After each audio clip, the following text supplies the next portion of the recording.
was lucky for me that I met with a former colleague from Yahoo who gave me a copy of the Lean Startup, which was pretty recent.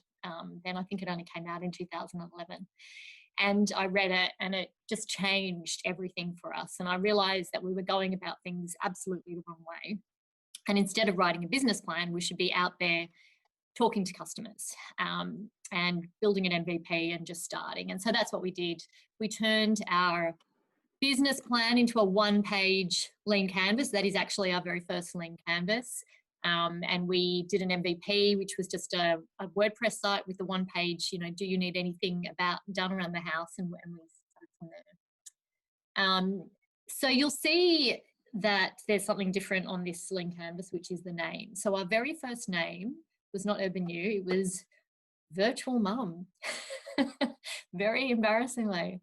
And I loved that name because everything that we were hearing was that, busy working women wanted a mum or they wanted a wife to get things done around their house for them. And this was their virtual concierge service to get everything done for them. And, our very tacky logo here of the mum jumping out of the computer to help you get things done. And we spent a lot of branding time on this. We actually built our whole first site with this branding before we spoke to anybody about it. I mean, we talked to our friends and all of our friends loved the name, but we didn't talk to potential customers. And then when we saw the lean canvas, we're like, oh, okay, I guess we should maybe do a survey and see what people think of this service. And we weren't even thinking about the name at the time, actually. We were more doing a survey about the concierge service we had in mind. And the overwhelming response we got back was, love the service, love the idea. But about 50% of our audience weren't mums. And they said, but, great idea, good luck with it. It's obviously not for me because I'm not a mum. And that was feedback we had not anticipated getting. We're like, wow, okay. We have to go back to the drawing board with the name. And we were like days away from launch at this point. We built the whole site, our first version of the site anyway, around this name. And we should have talked to customers first because we would not have made that error. But with that feedback, we now had to go back and rebrand. And so we rebranded as Urban Outsource. So this was the second version of our name. And you can see in the logo here, we were addressing a lot of different service categories. So you can see the little buttons up the top. We had home, garden, pets, travel. We had food delivery. We were doing party planning. We were really thinking at this point that this was a concierge service to get anything outsourced around your home. And the great thing with this version of the site, we built it pretty well ourselves. We had a designer help us, but it was just WordPress. So it was pretty easy to get up and running. And it was just a form that people could fill in and say, do you want a cleaner? Let us know what you need. And the point of this site was to test three things. And I'll be honest, I don't think we realized at the time we were experimenting and following this methodology, but that is what we were doing. And there were a couple of things we needed to test.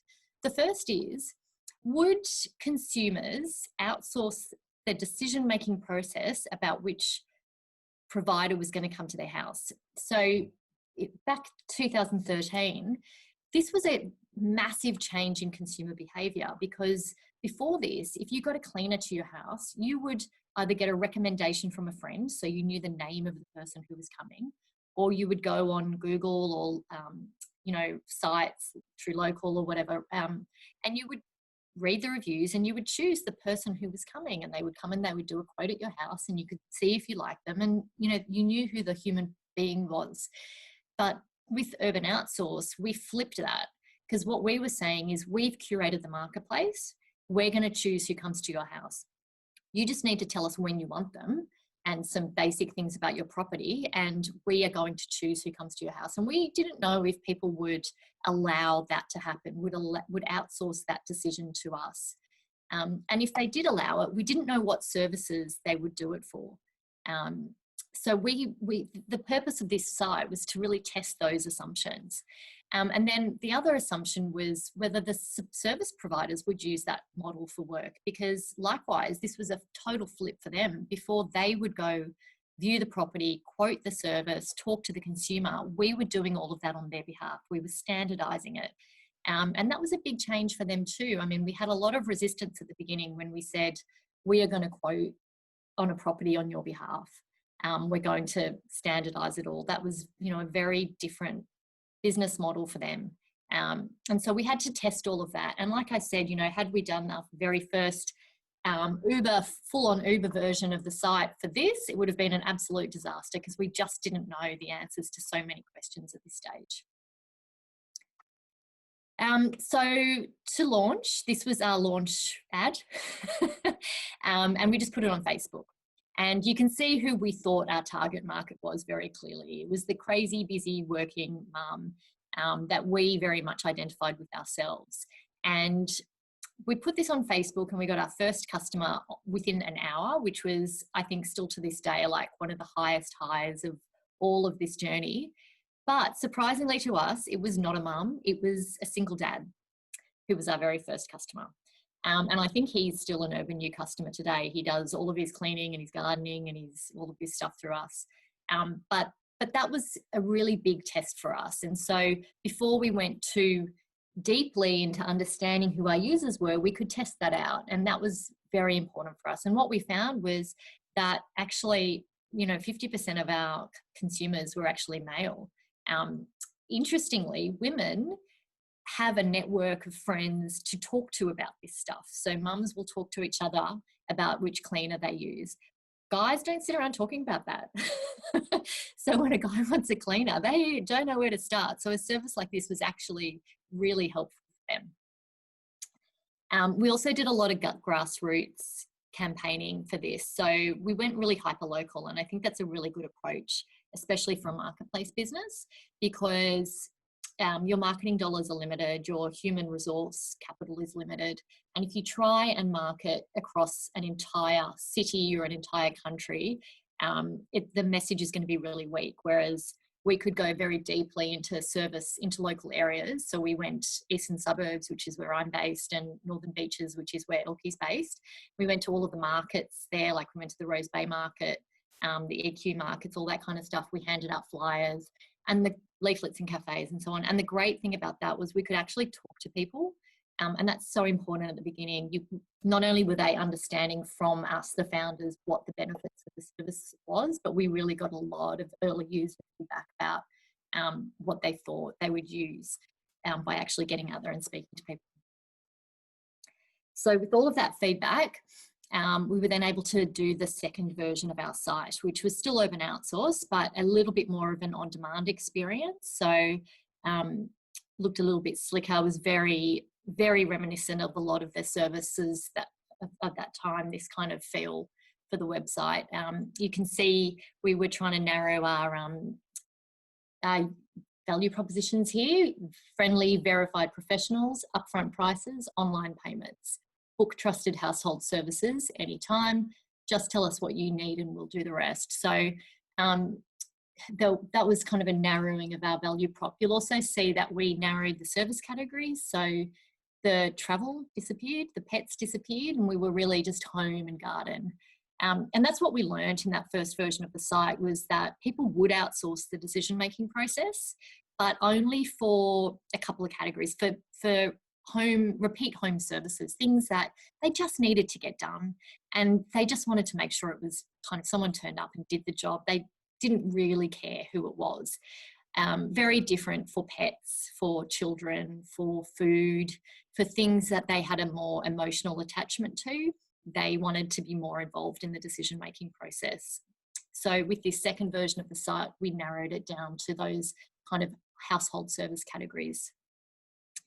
The other thing that we found was really important was trust. So this is where we brought in our badges here. So we had our verified service professional and our satisfaction guarantee, which was a core part of our value proposition that we started building upon. Now, the things we needed to test still in this version of the site was mainly around pricing and scheduling, right? Because again, a huge change in consumer behaviour was asking people to pay for a household service before it happened. So before UrbanYou, before these kinds of services existed, you would never pay for a handyman before he turned up to your house and do the job. I mean, that was just like, you would just never do that. Same for a cleaner or a gardener. You pay after the job is done. Now, we needed consumers to pay us upfront because firstly, we were in the middle. So we needed to pay the provider, and it was a massive cash flow risk to us if we needed to wait for the consumer to pay.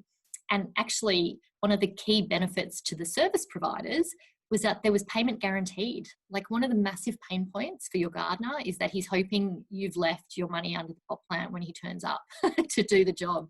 And often they don't, and they're chasing money and they're doing invoices. And a huge value proposition for them was that there was money in the bank ready to be taken as soon as this job was done. So we had to test that. And it was really hard at the beginning to get consumers to pay, because we would send them a link which said, yep, we'll find someone for your job, just pay us first. And no one was doing that. Like, they're saying, if you can't guarantee there's someone coming to my house, there's no way I'm going to pay. So we realized we needed to somehow confirm a booking. It needed to feel to the consumer like the job was definitely going to happen. And then we thought, like, our assumption was they would be more comfortable paying if we could confirm the booking. Now, we were not tech founders, as I've said, so doing a full scheduling system was very expensive, very complicated. There's no way we could have done that ourselves. So this version of the site was still WordPress. So what we decided to do was just to fake it. So when you went through the booking flow, you would say, I want a cleaner, and you would say, I've got a 2-bedroom house, and it would give you your $80 price. And then we would go to a page which said, when do you want it? Choose from available time slots. And you would say, I want it at Monday at 9 a.m. And then you pressed a button which said check availability. And you went to the next page. Now, what the consumers didn't know is the next page was a static page. It was the exact same page for every single person. It didn't matter what time or day you chose. And it said, yes, that time is available. Congratulations, your booking is confirmed. And behind the scenes, we were like, it was like the ducks on the water gliding, and underneath we were paddling madly, like picking up the phone and calling the providers and trying to get something booked in for Monday 9 a.m. But as soon as the consumer thought it was confirmed, the next page was to confirm your booking, pay here. And, about 80% of consumers were very happy to do that when they felt that the booking was confirmed and someone was going to turn up at 9 a.m. on Monday. So look, this version of the site was still very hacked together. It was not by any means a full technical solution, but it enabled us to prove all of those things, figure out how to do it, and for what service categories it would work. And with these sites, we started to gain our early traction and kind of start to get closer to product market fit.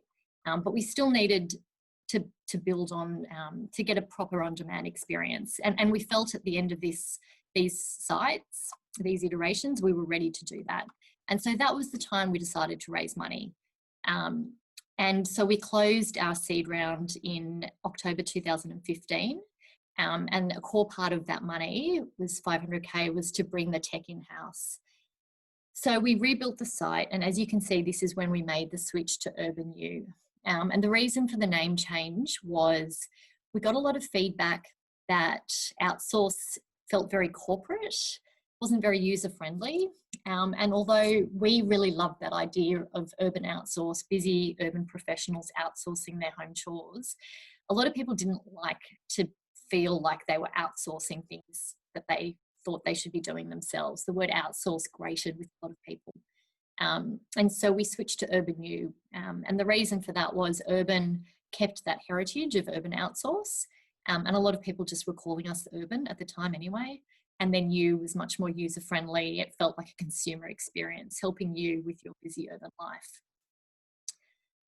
So we rebranded as UrbanYou, and as you can see here, we really were able to leverage what we'd learned about our core value propositions here. So the easiest way, simplicity, book, reliable, household help, reliability. We've got our icons here, trusted professionals, next day availability, and 100% guarantee, all that confidence again. Friendly, experienced cleaners and gardeners available on your schedule. We made it clear exactly what services we were offering, and that, was learning from all of those kind of iterations along the way.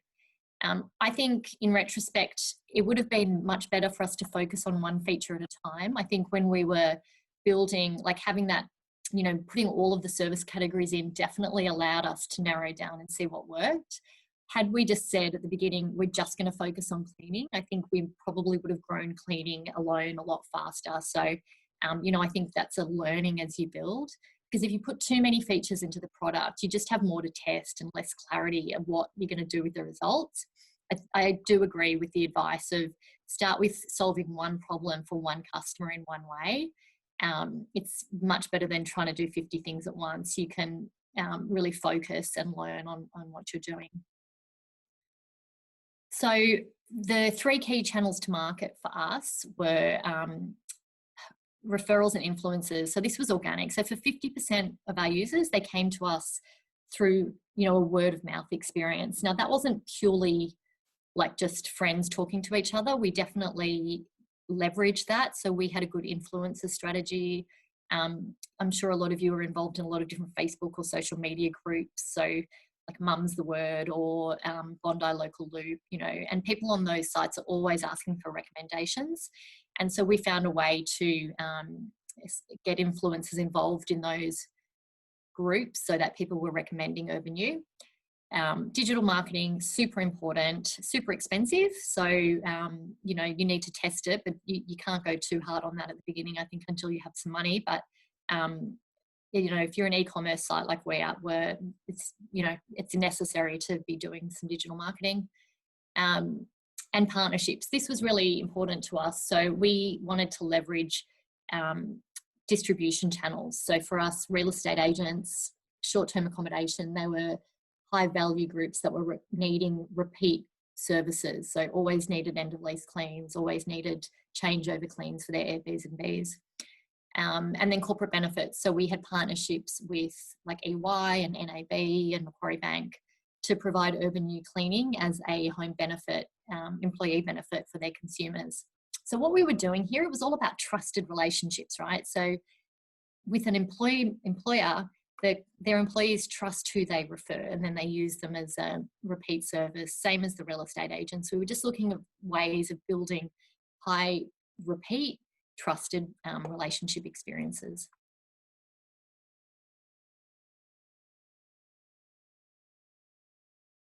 Was there any situation where no service provider was actually able to come at the designated time? Yes, many, many times. So what we would do we tried to avoid it as much as possible. And what we found was there was no better way to recruit a service provider than with a job. So we would hit Gumtree and we would call providers. So, I mean, I remember nights on the phone, late at night, just calling, especially gardeners. Can you do a job tomorrow? Can you do a job tomorrow? And to be honest, it was a great way to recruit them. And as we got bigger, we didn't, you know, we had a bigger pool of providers to call on. But you hack it together and you do what you need to do. And definitely that was a challenge to our curation experience. And I think you'll find with many marketplaces, there is an element of that. But when we got some funding, one of the first hires we made was a service provider recruitment to make sure we had liquidity in the marketplace.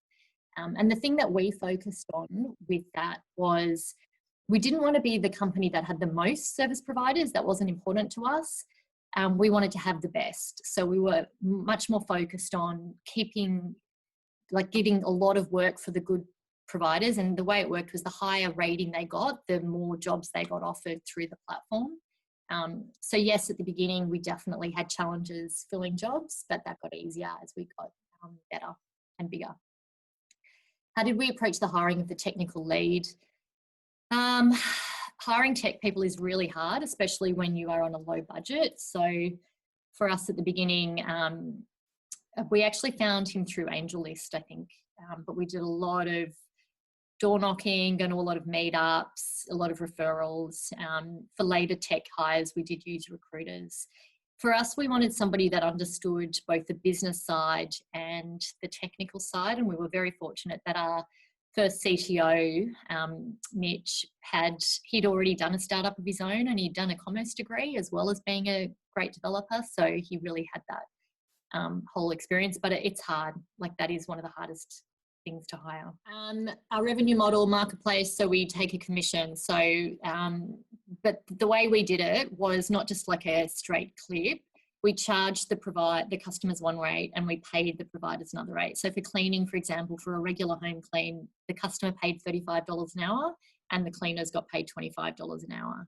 So it wasn't like we just took a flat 25%, and it varied. So on higher service categories like an end of lease clean, we would make more money. On a recurring regular clean, we would make less money.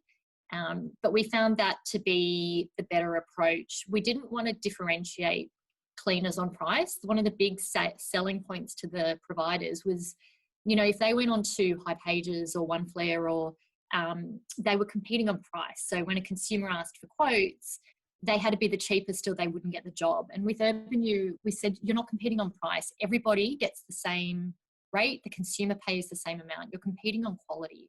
So the higher your rating, the more jobs you will get. And they really like that because that's in their control. They can, you know, focus on doing the best job that they can do, and then they'll get more work from us. It's not a race to the bottom for price.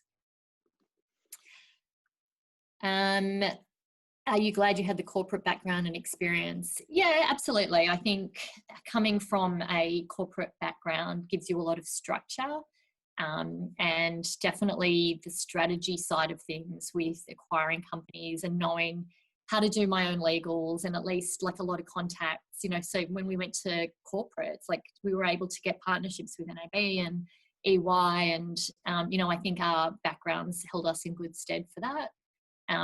Having said that, you know, as a corporate lawyer, I never ran experiments on A/B testing for startups, so I definitely had a lot to learn. But that's part of it.